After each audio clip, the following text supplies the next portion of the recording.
Já, rapaz, traz meu gato. Traz normal, mas não traz pelo rabo não, pra não virar ladrão. É, meu senhor. Meu banho tá limpinho, cheirosinho. Tá cheirosinho. Já, rapaz, minha água já.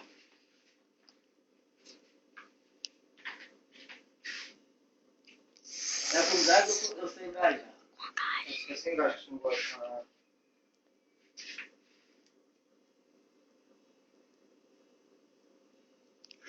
Cuspiu no copo não, né? Já. Não, senhor, fazer isso, senhor. Sacanagem dentro.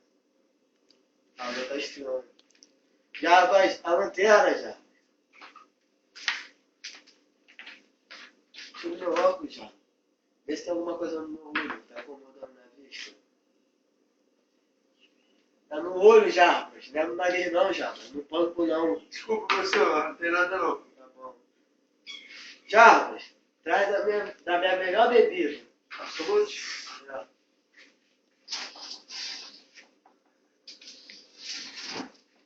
Pegou na dela já? Não é que não tá com a porta aberta, né? Nossa, adoro. Copo tem guarda já, rapaz. Maldita! Se essa daí é melhor, mas imagina qual fosse a pior. Já, rapaz, meu desodorante já. Eu tô fedendo, tô sentindo aqui.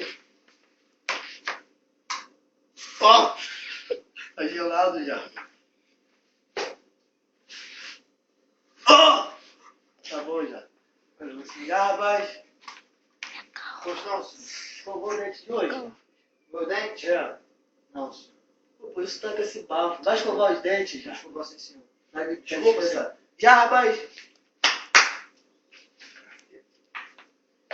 Ouça. Quer trabalhar de carteira assinada, né? Senhor. Assinar tua carteira. Te dar essa moral. Experiência, hein, já, rapaz. Não vai espalhando aí que tá com 20 anos de casa aqui, não tá não. Meu senhor. Agora você tá um cidadão gerente. Valeu.